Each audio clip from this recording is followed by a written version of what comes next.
So, Buenos Aires underwater. The city is flooded, and we're going to be talking about advice as of how to handle this. Definitely not going for a swim like this guy is. That's a horrible idea. You may end up dying. Just don't do that. Guys, as always, remember that if you want to learn more about survival, preparedness, realistic, practical, you have my books, Surviving the Economic Collapse and Street Survival Skills, available in Amazon in the links there below. So let's talk about this. What happened in Buenos Aires? Rained and everything got flooded in a pretty impressive fashion. So a few things to keep in mind. First of all, avoid it anytime you can. If it's at all a possibility, don't end up in a area that is likely to be flooded. And that sounds like, sure, that is so easy. Well, yes, it is.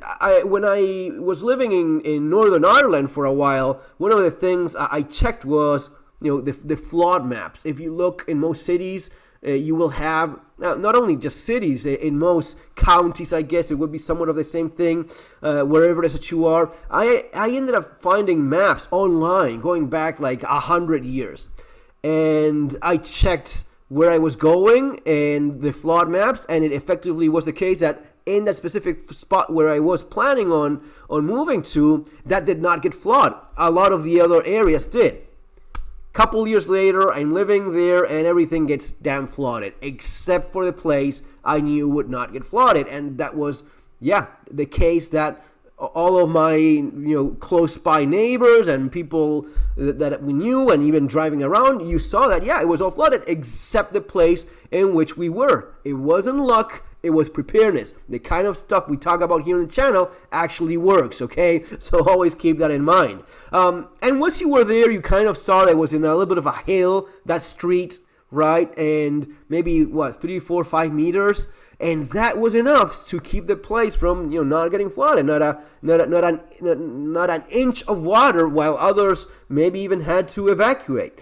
It was also the case that when it snowed, it was kind of funny because some of the other cars that were not four-wheel drive could not go up the hill. They have to walk back home, leaving the car down, because that little bit of a hill with ice was a no-go for the even nice cars that just were not all-wheel drive vehicles. While if you had the vehicle for it, you just you went up without any problem. From the preparedness point of view, you should stay put. You're not supposed, by God, you're not supposed to go for a swim in the middle of a damn flood that is suicidal. And besides that, this guy, it just drives me nuts. Besides not going swimming where you can easily drown, get electrocuted, the water is all polluted. You're talking about infections that you may end up losing an eye, nose, anything, any part of your body in contact with what is basically sewage water mixed up with chemicals. You're basically swimming in poison. It's a horrible, terrible idea. If you don't have a choice and you have to walk when it's flooded and you cannot see, well, the proper technique is actually going with a stick. And you check with a stick where you're stepping so as to not fall through one of these sewers that may be open, because water sometimes goes in the opposite direction and pops the lids of these sewage and these draining areas for the water, and you may end up going down, or you just get sucked in by it. So stick, making sure you know where you're stepping, and at any moment you can get electrocuted, also a massive risk. So no, don't do that. If you have to evacuate and there's running water, if it's just even a couple inches of water, it can knock you and make you lose your foot and just fall. You hit yourself in the head, the current drags you around, and you end up drowning in just a few inches of water. This is yet another thing that often people don't understand. I'm not going to be drowning. It barely reaches my knees. Doesn't matter if it's knee high. Once you have a bit of a current going on, I saw a car that was taken by the current a few years ago. There was not an inch, there was not a square inch of that car that was not beaten to hell. Once the water drags the car and starts rolling it like a little pebble, it gets completely destroyed. You don't want to be in that vehicle when that happens. And that brings me to, this other video of this guy trying to still run his car. You still see the lights on? No.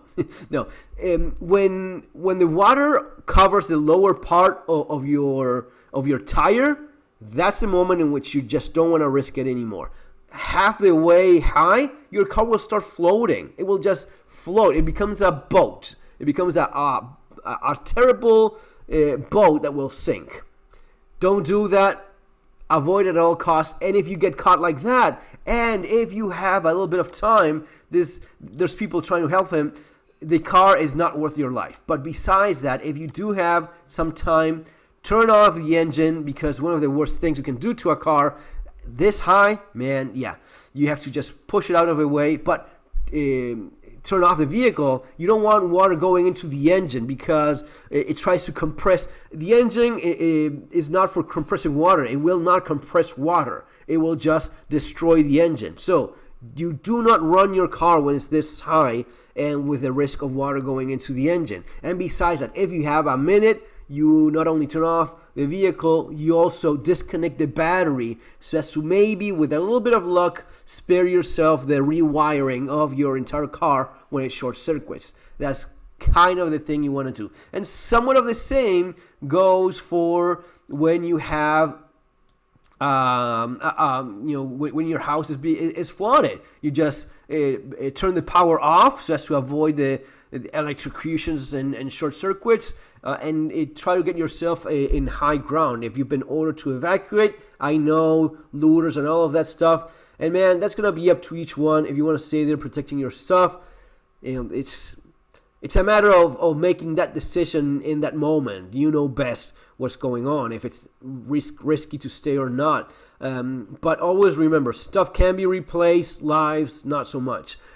So yeah, that's basically it. And the idea of avoiding these things, it can. A lot of problems with infrastructure. It's often the case that the city didn't do the constructions needed so as to avoid the flooding in the first place. But it's also the case, and this happens in Buenos Aires all the time, which is that because of the amount of junk, trash that no one seems to give a damn about, all of that gets dragged by the water, and they just clog the sewers. So even though you have the infrastructure for it, it is often the case that until someone goes and removes the trash from the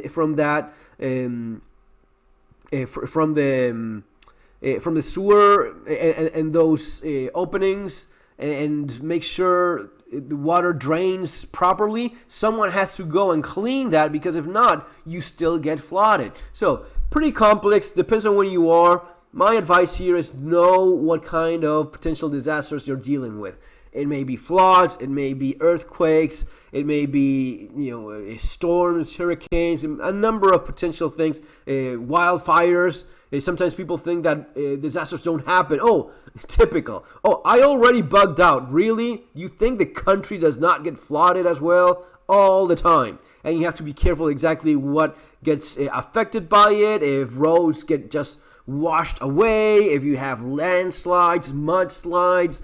Man, people in the country have lost so many things because of fires, floods, all the time. It happens all the time. So know where you're going, know what are your potential risks, and prepare for that accordingly. Okay, guys, that's going to be all for now. Subscribe to the channel if you haven't done so already, and let me know your comments there below. Would love to read those too. See you on the next one. Take care.